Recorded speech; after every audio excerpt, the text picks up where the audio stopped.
नमस्कार, स्वागत है आप सभी का। आप देख रहे हैं न्यूज़ 18 इंडिया। मैं हूं आपके साथ कृतिका सिंह। जंग के मैदान में बाजी वही मारता है जो दांव पेच में माहिर हो, जो हथियारों का सही रणनीति के साथ इस्तेमाल करना जानता हो। यूक्रेन में जंग के मैदान से कुछ ऐसी ही तस्वीरें सामने आई हैं जिनमें यूक्रेन के फौजी अपने युद्ध कौशल के बूते रूसी सेना पर भारी पड़ते दिखाई दे रहे हैं। और यही वजह है कि रूसी सेना को यूक्रेन को शिकस्त देने के लिए और सैनिकों की दरकार होने लगी है।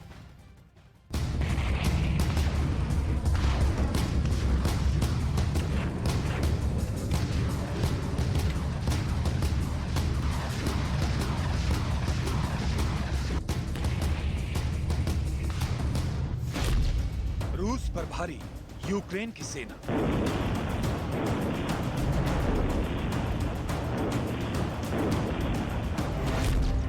जंग के मैदान में शातिर चाल।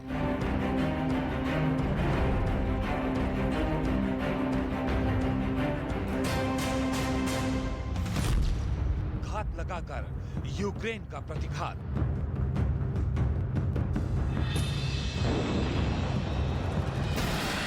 इस जंग को जीतने की जितनी ललक रूस की सेना को है, उतनी ही ललक यूक्रेन की सेना को भी। वो किसी भी कीमत पर अपने देश की रक्षा करना चाहते हैं, जबकि रूस चाहता है कि जल्द से जल्द यूक्रेन की राजधानी को अपने कब्जे में लिया जाए। लेकिन यूक्रेन की घातक रणनीति लगातार ताकतवर रूसी सेना पर भारी पड़ रही है। जंग के मैदान का ऐसा ही एक वीडियो इस वक्त सुर्खियों की वजह बना हुआ है। ड्रोन कैमरे से ली गई इन तस्वीरों को देखिए। इन तस्वीरों में रूसी सेना का एक जवान यूक्रेन के सैनिकों पर हमला करने के इरादे से आगे बढ़ता दिखाई दे रहा है। रूसी सेना के इस जवान के हाथों में रॉकेट लॉन्चर दिखाई दे रहा है। वो धीरे धीरे बड़ी ही सावधानी के साथ यूक्रेन के ठिकानों की तरफ बढ़ रहा है। दूसरी तरफ यूक्रेन के सैनिक रूसी सेना के जवान को नजरअंदाज करते दिखाई दे रहे हैं, जिसके चलते रूसी सेना के जवान को लगता है कि वो आसानी से यूक्रेन के सैनिकों को अपने निशाने पर ले लेगा। लेकिन वो इस बात से बेखबर था कि ये सब कुछ यूक्रेन के प्लान का हिस्सा था। जैसे ही रूसी सेना का जवान तय दूरी पर जाकर रुकता है, वैसे ही यूक्रेन का जो ड्रोन आसमान से उस पर नजरें जमाए हुए था, वो उस पर मिसाइल गिरा देता है, जिससे रूसी सेना के जवान के परखच्चे उड़ जाते हैं।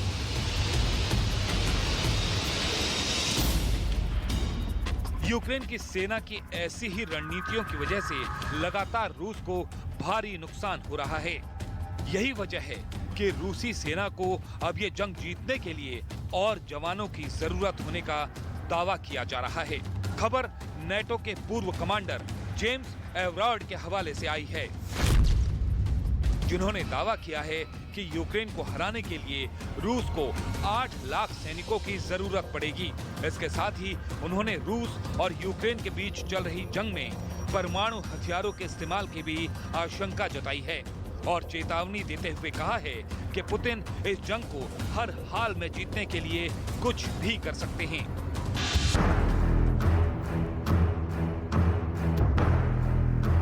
नेटो के पूर्व कमांडर जेम्स एवरार्ड ने यह भी दावा किया कि जो मौजूदा हालात हैं, उसमें रूस का जीतना आसान नहीं है।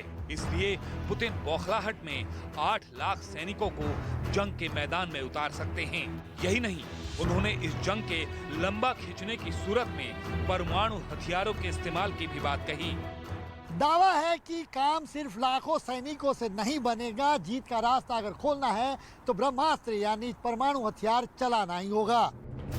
बताया जा रहा है कि रूस जंग जीतने के लिए यूक्रेन में सैनिकों की तादाद बढ़ाएगा या फिर परमाणु हथियारों के जरिए यूक्रेन पर कब्जा करने की कोशिश करेगा।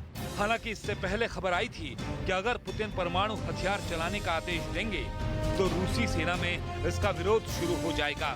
यही वजह है कि यूक्रेन के खिलाफ जंग को अंजाम तक पहुंचाने के लिए रूस के राष्ट्रपति पुतिन को भी अब एक एक कदम फूंक फूंक कर रखना पड़ रहा है।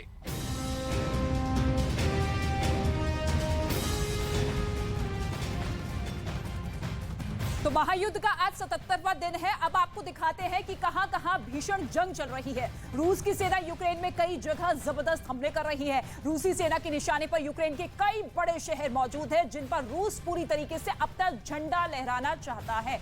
वॉल के जरिए आपको बताते हैं, मैप के जरिए बताते हैं कि कहां-कहां कौन-कौन से ऐसे शहर हैं जो कि यूक्रेन के सबसे बड़े शहर और महत्वपूर्ण शहर माने जा रहे हैं, जहां पर भीषण जंग इस वक्त चल रही है। राजधानी कीव, जहां पर सबसे ज्यादा इस वक्त रूस की सेना कब्जा करती हुई नजर आ रही है। कोशिश यही है कि राजधानी कीव पर कब्जा कर लिया जाए, तो फिर बाकी शहर भी उसके होल्ड में आ जाएंगे। और इसके साथ ही खार्किव, इज्यूम, जापोरिजिया, मारिउपोल और इसके साथ ही मिकोलाई, ये 5 ऐसे शहर हैं जहां पर इस वक्त भीषण जंग दोनों देशों की सेना के बीच में चल रही है। इस लिहाज से कि अगर ज्यादा हिस्सा उनके कब्जे में आ गया तो ऐसे में पूरा शहर उनके होल्ड में हो जाएगा, अपने देश का झंडा वहां पर लहरा दिया जाएगा। इसके साथ ही दक्षिण यूक्रेन पर भी रूस की सेना पूरी तरीके से कब्जा करती हुई नजर आ रही है। ओडेसा में हमले इतने ज्यादा रॉकेट के जरिए तेज कर दिए गए हैं कि यहां पर डर और खौफ का माहौल पैदा हो और ऐसे में पुतिन की सेना खुद सरेंडर करने को मजबूर हो जाए। इसी मंशा के साथ रूस की सेना आगे बढ़ती हुई नजर आ रही है, क्योंकि ओडेसा एक ऐसा बंदरगाह है जहां पर इस वक्त बहुत से ऐसे देश हैं जो कि लगातार मदद पहुंचाने की कोशिश कर रहे हैं और काला सागर जो कि सीधे तौर पर इससे जुड़ा हुआ है।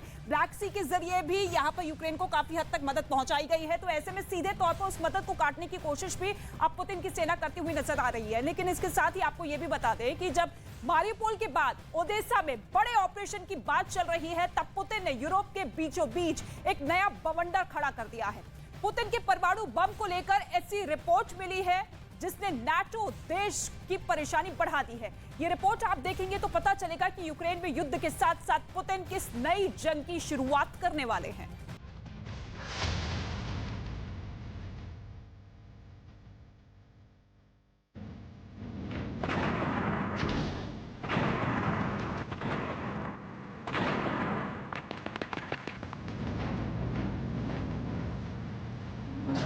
जंग के बीच रूस की न्यूक्लियर वॉर ड्रिल।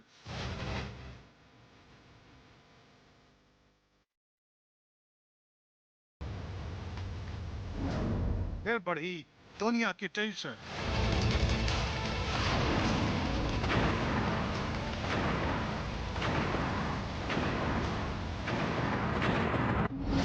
कलिनिनग्राड में किया परमाणु हमले का अभ्यास।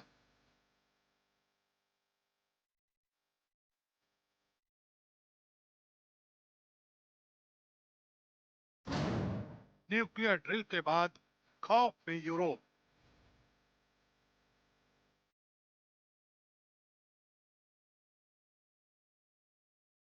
कलिनिनग्राड वो एक नाम जिससे नेटो यानी नॉर्थ अटलांटिक ट्रीटी ऑर्गेनाइजेशन के तमाम देश भी खौफ खाते हैं। कलिनिनग्राड बाल्टिक सागर के 223 किलोमीटर में फैला वो महत्वपूर्ण सैन्य अड्डा है जिसकी मौजूदगी से दुनिया का हर देश डरता है। कलिनिनग्राड यानी रूस का वो अहम मिलिट्री बेस जिसकी बदौलत रूस बाल्टिक सागर में हावी रहता है। कलिनिनग्राड यानी रूस का वो इलाका जहां इस वक्त हजारों की तादाद में उसकी सेना तैनात है। अब एक बार फिर रूस का सैन्य ठिकाना दुनिया की सुर्खी बना हुआ है और वजह है यूक्रेन रूस के बीच जारी जंग के दौरान कलिनिनग्राड में रूस का परमाणु युद्ध अभ्यास।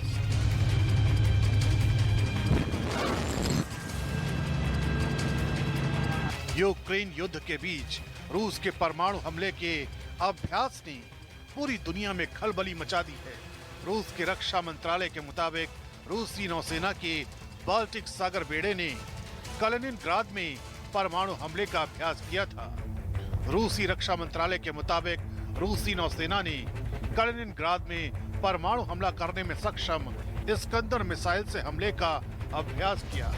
इस्कंदर मिसाइल सिस्टम को पहली बार 2016 में इस कलिनिनग्राड सैन्य अड्डे में तैनात किया गया था। इसके बाद रूस ने इस्कंदर मिसाइल सिस्टम को 2018 में अपग्रेड भी किया था। दरअसल कलिनिनग्राड यूरोपीय संघ के देशों पोलैंड और लिथुआनिया के बीच के इलाके में रूस का अहम सैन्य अड्डा है। कलिनिनग्राड करीब 223 वर्ग किलोमीटर के क्षेत्र में फैला हुआ है।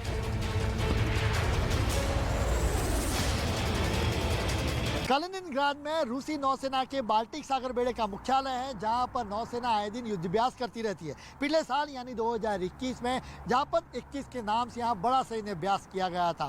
कलिनिनग्राड वर्तमान में रूस के 46 प्रशासनिक क्षेत्रों में से एक है। ये लौता ऐसा इलाका है जो रूस के साथ जमीन या सीमा से जुड़ा हुआ नहीं है। दूसरे विश्व युद्ध के बाद नाजी सैन्य की हार के बाद रूस ने इस इलाके पर कब्जा कर लिया था, जहां पर आज भी वो काबिज है। रूस के लिए कलिनिनग्राद की अहमियत ऐसे भी समझी जा सकती है कि कलिनिनग्राद बाल्टिक सागर में नेटो के खिलाफ रूस का महत्वपूर्ण सैन्य अड्डा है। रूस के लिए कलिनिनग्राद एक ऐसा सैन्य अड्डा है जो पूरे यूरोप पर भारी पड़ सकता है। रूस कलिनिनग्राद में मौजूद अपने मिलिट्री बेस की बदौलत बाल्टिक सागर में यूरोपीय और नेटो देशों के जहाजों की आवाजाही को पूरी तरह रोक सकता है। अगर भविष्य में नेटो और रूस में जंग होती है तो कलिनिनग्राद सैन्य ठिकाना रूसी अभियानों के लिए एक महत्वपूर्ण लॉन्च पैड होगा। लिहाजा रूसी सेना कलिनिनग्राद में अपनी सैन्य शक्ति को काफी तेजी से बढ़ा रही है। यूक्रेन में जारी स्पेशल मिलिट्री ऑपरेशन के दौरान इस सैन्य अड्डे से परमाणु मिसाइल हमले का अभ्यास भी सीधे तौर पर नेटो को चुनौती के तौर पर देखा जा रहा है। कलिनिनग्राद का इतिहास 800 साल पुराना है। कोइनिक्सबर्ग को 1255 में ट्यूटनिक नाइट्स ने स्थापित किया था। बाद में कोइनिक्सबर्ग पर जर्मनी ने अधिकार जमा लिया। दूसरे विश्व युद्ध के अंत तक कोइनिक्सबर्ग जर्मनी का हिस्सा था। 1945 में सोवियत रेड आर्मी ने जर्मनी को हराकर इस हिस्से पर कब्जा कर लिया था। बाद में स्टालिन ने सोवियत यूनियन के हेड मिखाइल कालिनिन के सम्मान में इसका नाम बदलकर कलिनिनग्राद रख दिया था। रूस ने कलिनिनग्राद पर हमला किया था। उस दौर में यहाँ पर जर्मन, पोलिश और यहूदियों की आबादी ज्यादा थी, जिसे खदेड़ने के लिए स्टालिन ने एक विशेष अभियान चलाया। इस दौरान कलिनिनग्राद से जर्मन विरासत के सारे निशान मिटा दिए गए। बाद में बाल्टिक सागर में कलिनिनग्राद के सामरिक और रणनीतिक महत्व को देखते हुए रूस ने इसे अपना सैन्य ठिकाना बना लिया था। वैसे रूस के राष्ट्रपति व्लादिमीर पुतिन ने जंग के तीसरे ही दिन यानी 27 फरवरी 2022 को रूस की न्यूक्लियर डिटेरेंस फोर्स को अलर्ट पर रहने का फरमान सुना दिया था।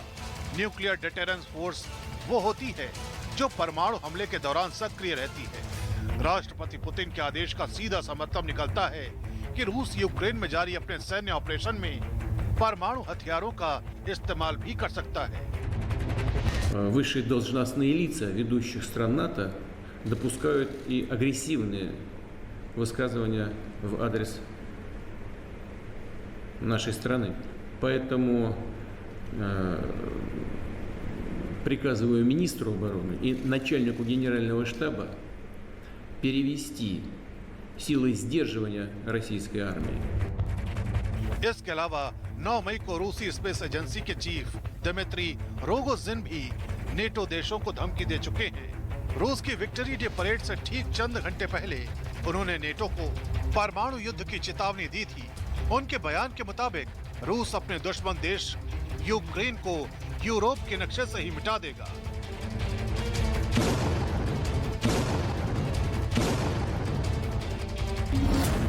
परमाणु युद्ध में नेटो के देश हमारे द्वारा सिर्फ आधे घंटे में मिटा दिए जाएंगे। हमारे मजबूत नेतृत्व का लक्ष्य पश्चिम के दुश्मनों को हराना और यूक्रेन को नक्शे से मिटाना है।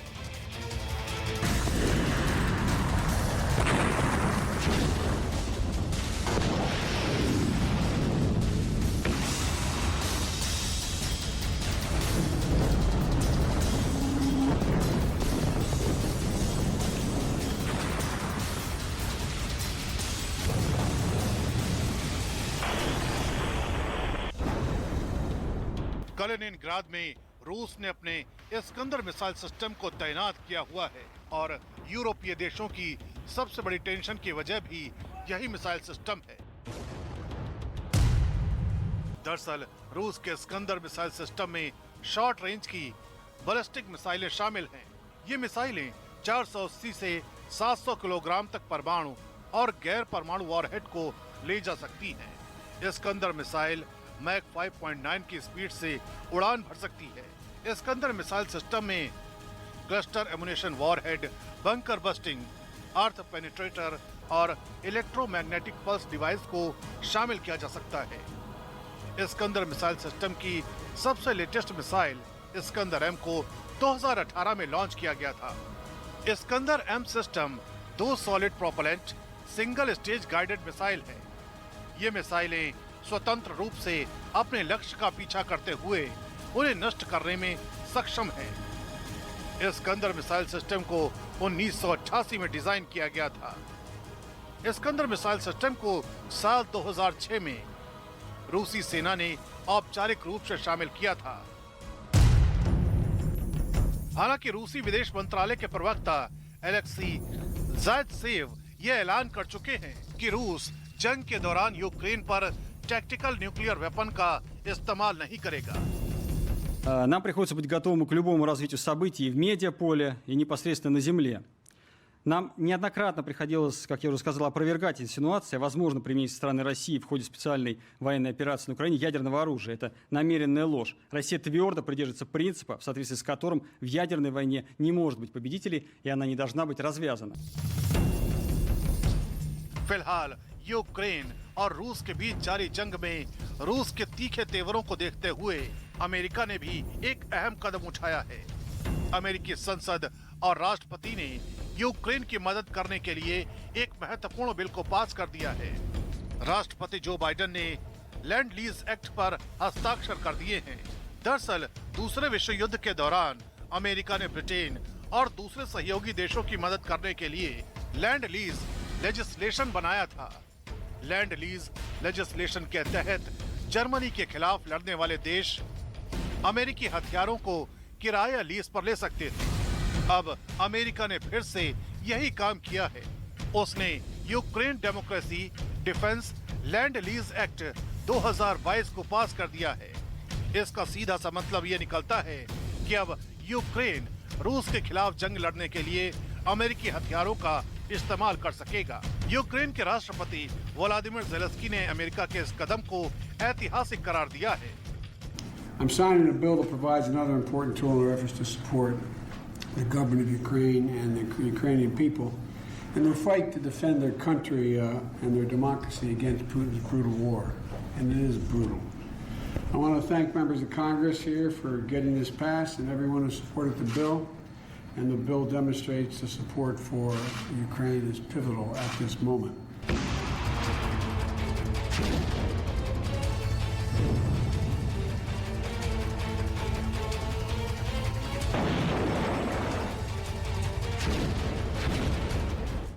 न्यूज एजेंसी रॉयटर्स की रिपोर्ट के मुताबिक अमेरिकी कांग्रेस ने सर्वसम्मति से गुरुवार को Ukraine democracy defence lease act 2022 को 417 वोटों के साथ पारित कर दिया।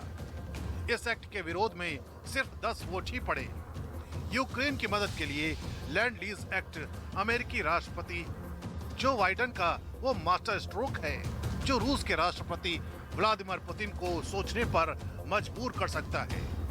लेकिन इसका एक मतलब ये भी निकलता है कि यूक्रेन और रूस के बीच जारी जंग अभी थमने नहीं वाली है। यानी ये जंग अब सालों तक जारी रह सकती है। और 77 दिन से जारी युद्ध में रूस और यूक्रेन के एक दूसरे को भारी नुकसान पहुंचाने का दावा किया जा रहा है। यूक्रेन की ओर से दावा किया गया है कि इस जंग में रूस को भारी नुकसान पहुंचा है। यूक्रेन के दावे के मुताबिक रूस के 25,650 सैनिकों की मौत हो चुकी है, तो वहीं रूस की 2,764 बख्तरबंद गाड़ियां भी तबाह हुई हैं। इतना ही नहीं, जंग में रूस के 1,145 टैंक तबाह किए गए हैं। यूक्रेन दावा यह कर रहा है कि उसने महायुद्ध में रूस की 513 तोपें तबाह कर दी है, जबकि 158 हेलीकॉप्टर्स को मार गिराया है। यूक्रेन ने रूस के 377 ड्रोन और 12 जहाज तबाह करने का दावा भी किया है।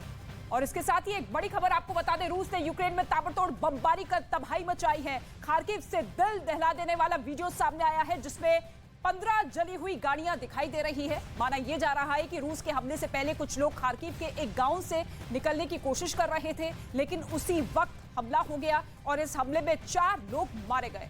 खार्किव शहर में हमला करने वाली जो गाड़ियां थी उसकी तस्वीर आप देखिए और साथ ही उस जगह की तस्वीर आप देखिए जहां पर एक टावर पर रूस का झंडा लहराता हुआ भी दिखाई दे रहा है। खार्किव शहर से कुछ लोग यहां से निकलने की कोशिश कर रहे थे क्योंकि लगातार हवाई हमले का अलर्ट जारी किया जा रहा था और जैसे ही लोग वहां से निकल रहे थे उसी वक्त रूस की सेना हमला करती हुई नजर आई। कई गाड़ियां वहां पर पूरी तरीके से तबाह हो चुकी है और 4 लोग मारे गए।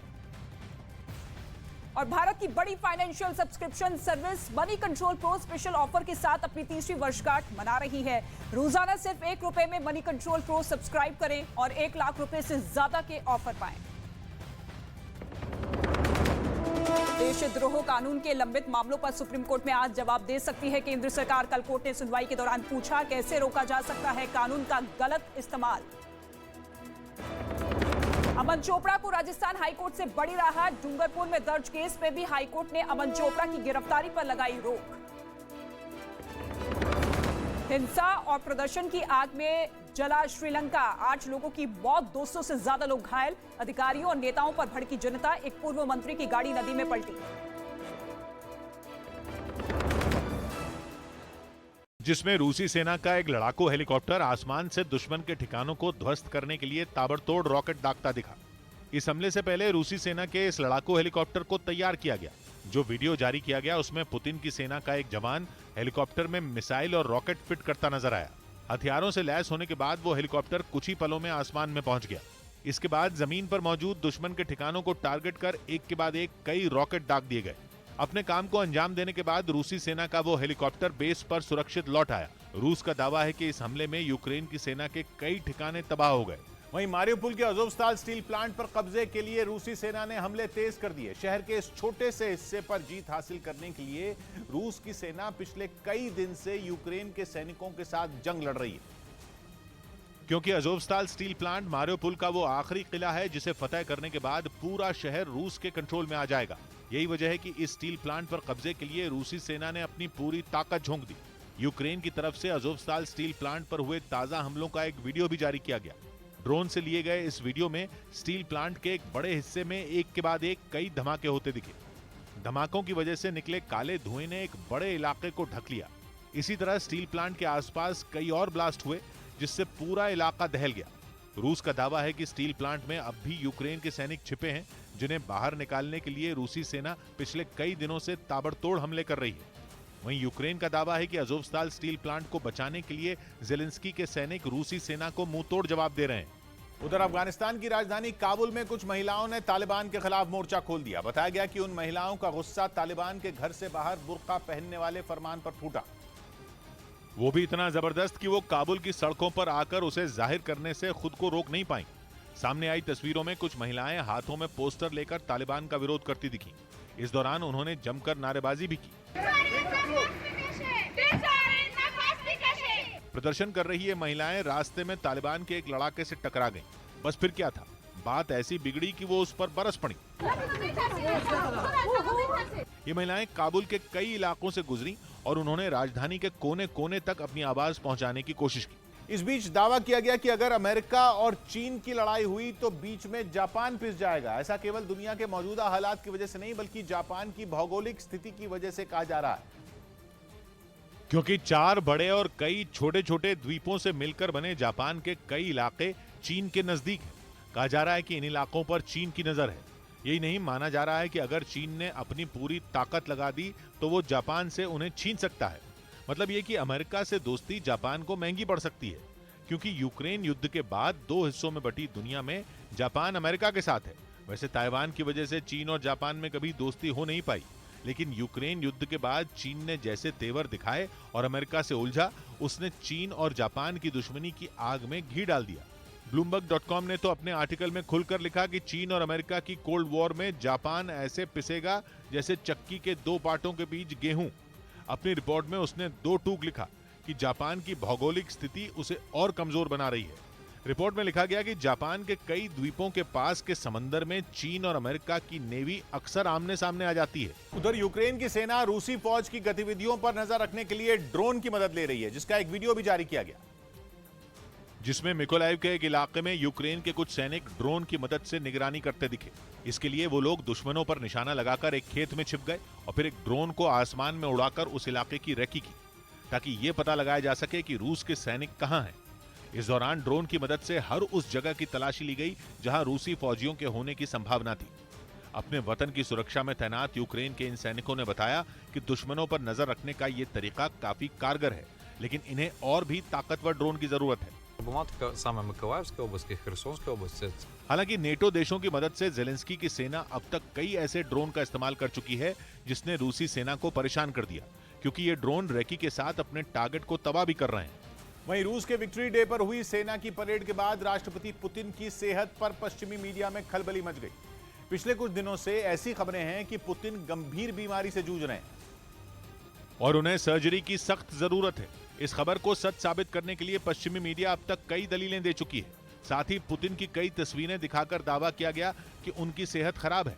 ऐसी एक तस्वीर रूस के विक्ट्री डे की सामने आई, जिसमें सेना की परेड के दौरान पुतिन अपने पैर पर कंबल रखे दिखाई दिए। यही नहीं, बताया गया कि उन्हें कई बार वहां खांसी भी आई। इसके बाद अटकलों का बाजार गर्म हो गया और पश्चिमी मीडिया ने यहां तक कह दिया कि पुतिन की सेहत खराब होने के ये संकेत हैं। युद्ध के दौरान किसी ने उनको कैंसर बताया तो किसी ने उनकी मानसिक हालत पर सवाल उठाए और विक्ट्री डे के दिन इन खबरों ने उनका पीछा नहीं छोड़ा। पुतिन की सेहत पर सवाल तब भी उठे थे जब बेलारूस के राष्ट्रपति से मिलने से पहले उनका एक हाथ तेजी से कांपता हुआ नजर आया था। हालांकि इन खबरों पर रूस की तरफ से अभी तक कोई जवाब नहीं दिया गया है।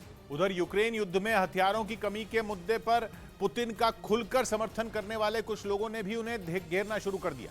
ऐसा इसलिए हुआ क्योंकि जंग के 76 दिन बीत जाने के बावजूद रूस को उम्मीद के मुताबिक सफलता नहीं मिल पाई, जिसके लिए पुतिन की सेना की खराब रणनीति को जिम्मेदार ठहराया गया।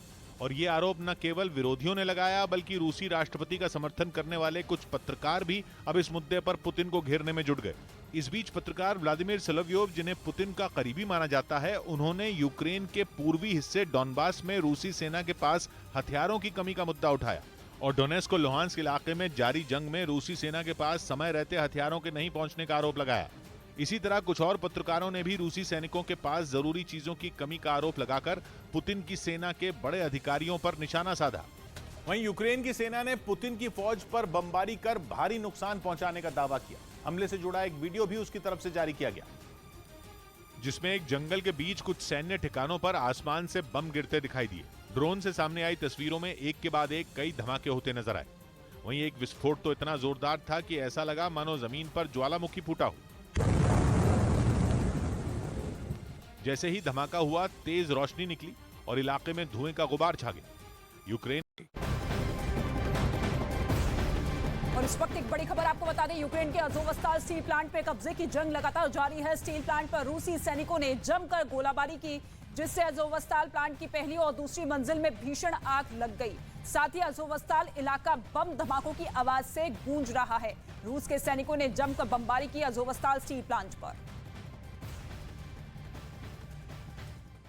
जाने वाली इस सड़क से रूस का जंगी काफिला गुजर रहा था, जिसे यूक्रेन की फौज ने निशाने पर लिया और वहां करीब दर्जन भर धमाके की। यूक्रेन के मुताबिक उसे इस काफिले की जानकारी पहले से थी और उसने सही वक्त पर रूसी सैनिकों पर धावा बोल दिया, जिसके बाद वहां सिर्फ और सिर्फ धुआं नजर आया। दावा है कि इस हमले में रूस के 11 में 7 जंगी ट्रक तबाह हो गए, जिनमें कई हथियार और बहुत सारा गोला बारूद मौजूद था। साथ ही रूस को इसमें कई सैनिकों का नुकसान भी झेलना पड़ा। रूस और यूक्रेन के बीच छिड़े युद्ध को 2.5 महीने हो गए। इस दौरान रूसी सेना ने कई शहरों पर कब्जे के लिए ताबड़तोड़ हमले बोले, लेकिन यूक्रेन की सेना की तरफ से उन्हें तगड़ा जवाब भी मिला। अब यूक्रेन की सेना की मोर्टर यूनिट ने रूसी सेना के ठिकानों पर जोरदार हमले किए, जिसका एक वीडियो भी उनकी तरफ से जारी किया गया। हालांकि यह हमला किस इलाके में किया गया, इसकी जानकारी नहीं दी गई, लेकिन यूक्रेन की सेना की तरफ से जारी किए गए वीडियो में उनकी मोर्टर यूनिट रूसी सेना पर जोरदार हमले करती नजर आई।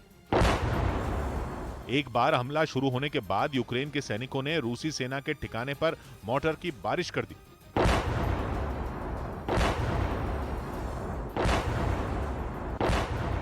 हमले से पहले यूक्रेन की मोर्टर यूनिट के सैनिक उस इलाके में पहुंचे जहां से उन्हें रूस के सैनिकों ने निशाना बनाना था। इसके बाद एक सैनिक ने दूरबीन की मदद से टारगेट की लोकेशन का पता लगाया। जैसे ही हमले की जगह का पता चला, यूक्रेन की सेना ने लॉन्चर को वहां सेट किया और फिर दुश्मन के ठिकानों पर मोर्टर से भीषण हमले शुरू कर दिए। हालांकि रूस की सेना को इस हमले में कितना नुकसान हुआ, इसके बारे में यूक्रेन ने कोई जानकारी नहीं दी। उधर रूस की सेना ने सर्च अभियान चलाकर यूक्रेन की बिछाई कई बारूदी सुरंगों को नष्ट कर दिया। यूक्रेन के सैनिकों ने रूसी टुकड़ी को रोकने के लिए जमीन के नीचे विस्फोटकों का जाल बिछाया था, जिसे रूस की सेना ने खोदकर बाहर निकाला। फिर खतरनाक गोलों और विस्फोटकों को एक गड्ढे में भरकर उन्हें एक ही झटके में उड़ा दिया। रूस के इस सर्च ऑपरेशन में उसकी मदद सेना के खोजी कुत्तों ने की, जिन्होंने सूंघकर बारूदी सुरंगों की मौजूदगी का पता लगाया। खोजी कुत्तों ने जहां बारूद होने का इशारा किया, वहां रूस के फौजियों ने एक लाल झंडा लगा दिया। इसके बाद उनके साथी मशीन की मदद से वहां तलाशी करने पहुंचे। जमीन के नीचे बारूद होने की बात पुख्ता होते ही वहां से बड़ी सावधानी के साथ मिट्टी हटाई गई। फिर वहां दबे गोलों को बाहर निकालकर एक जगह इकट्ठा कर लिया गया, जिन्हें बाद में रूस की सेना ने धमाका कर नष्ट कर दिया। इस बीच दक्षिण कोरिया में नई सरकार बनने के बाद उत्तर कोरिया के शासक किम जोंग उन से उसके टकराव की आशंका बढ़ गई।